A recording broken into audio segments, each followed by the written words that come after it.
வணக்கம். இன்னைக்கு நாம ஒரு ரொம்ப முக்கியமான விஷயத்தை பத்தி பார்க்க போறோம். அதுவும் நம்ம கிச்சன்ல இருக்கிற எல்பிஜி கேஸ் சிலிண்டர் புக்கிங் பத்தின ஒரு புது அப்டேட் இது. வாங்க என்னன்னு பார்க்கலாம். சரி, நேரடியா விஷயத்துக்கு வருவோம்.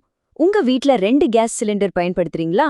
அப்போ இந்த விஷயத்த நீங்க கண்டிப்பா கவனமா கேட்கணும். ஏன்னா இந்த புதிய மாற்றங்கள் உங்கள நேரடியா பாதிக்கலாம். அப்போ அந்த புது ரூல் என்ன? காத்திருப்பு காலம்னா என்ன? ஏப்ரல் 1ஆம் தேதியிலிருந்து வந்திருக்கிற அந்த மாற்றத்தை பத்தி இப்ப தெரிஞ்சுக்கலாம். 25. ஆமா, இந்த நம்பர் தான் ரொம்ப முக்கியம். இனிமே நீங்க உங்க 2வது சிலிண்டரை புக் பண்ணணும்னா குறைஞ்சது 25 நாள் காத்திருக்கணும். முன்னாடிலாம் பாத்தீங்கன்னா ஒரு சிலிண்டர் புக் பண்ணிட்டு அடுத்த சிலிண்டருக்கு 21 நாள் வெயிட் பண்ணா போதும். ஆனா இப்போ அந்த இடைவெளியை 25 நாளா மாத்திருக்காங்க. இதுல இன்னொரு முக்கியமான விஷயம் இருக்கு. இந்த 25 நாள் ரூல் சிட்டில, அதாவது நகர்ப்புறங்கள்ல இருக்கிறவங்களுக்கு மட்டும்தான். நீங்க கிராமப்புறங்கள்ல இருந்தீங்கன்னா உங்களுக்கான காத்திருப்பு காலம் இப்போ 45 நாட்கள்.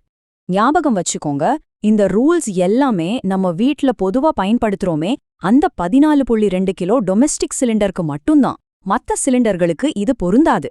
சரி, எல்லாம் ஓகே. ஆனா திடீர்னு ஏன் இந்த மாற்றம்? இதுக்கு என்ன காரணம்? வாங்க அதையும் பார்த்துடலாம். கவர்மெண்ட் தரப்பிலிருந்து 2 முக்கியமான காரணங்களை சொல்றாங்க. ஒன்னு, சர்வதேச அளவுல நடக்கிற சில பிரச்சனைகளால எரிபொருள் சப்ளைல கொஞ்சம் பாதிப்பு இருக்கு. இன்னொன்னு, இந்த மாதிரி நேரத்துல சிலர் தேவையில்லாம சிலிண்டரை வாங்கி பதுக்க ஆரம்பிச்சிடுவாங்க இல்லையா? அதை தடுக்கிறதுக்கும் எல்லாருக்கும் சிலிண்டர் கரெக்டா கிடைக்கணுங்கிறதுக்காகவும் தான் இந்த நடவடிக்கைன்னு சொல்றாங்க. இப்போ உங்க எல்லாருக்கும் ஒரு கேள்வி இருக்கும். சரி, இந்த நாள் கணக்கெல்லாம் ஓகே, ஆனா விலையில ஏதாவது மாற்றம் இருக்கா? நம்ம பட்ஜெட்ல எதுவும் பாதிப்பு இருக்குமா? அத பத்தி தான் இப்ப பார்க்க போறோம். இங்க பாருங்க, வணிக பயன்பாட்டுக்கான 19 கிலோ சிலிண்டர் விலை ஒரு 19 ரூபாய் 50 காசு ஏறி இருக்கு. அதே மாதிரி அந்த குட்டி 5 கிலோ ஷூட்டு சிலிண்டர் விலை 51 ரூபாய் ஏறி இருக்கு. ஆனா நம்ம வீட்டு சிலிண்டர் நிலைமை என்ன? நம்ம வீட்டு சமையலுக்கு பயன்படுத்துற 14.2 கிலோ சிலிண்டர் விலையில எந்த மாற்றமும் இல்ல. ஆமாங்க, விலை அப்படியே தான் இருக்கு. இது உண்மையிலே ஒரு நிம்மதியான விஷயம் தானே? சரி, இந்த ரூல்ஸ் எல்லாம் தற்காலிகமானதுதான் சொல்றாங்க. அப்போ நிலைமை எப்போ சரியாகும்? அதுக்கு கவர்மெண்ட் என்ன ஸ்டெப்ஸ் எடுக்கறாங்க? வாங்க தெரிஞ்சுக்கலாம். இந்த சப்ளை பிரச்சனையை சரி பண்ண கவர்மெண்ட் சில முக்கியமான வேலைகள்ல இறங்கியிருக்காங்க. அமெரிக்கா மாதிரி வேற சில நாடுகள்ல இருந்தும் கேஸ் இறக்குமதி செய்ய ஒப்பந்தம் போட்டிருக்காங்க.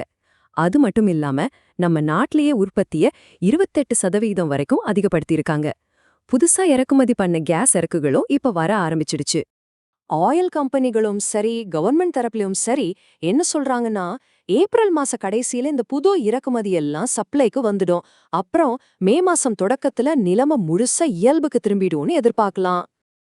கடைசியா அதிகாரிகள் நம்ம கிட்ட கேக்குறது ஒன்னே ஒண்ணுதான். தயவு செஞ்சு யாரும் பயப்படாதீங்க, அவசரப்பட்டு புக் பண்ணாதீங்க.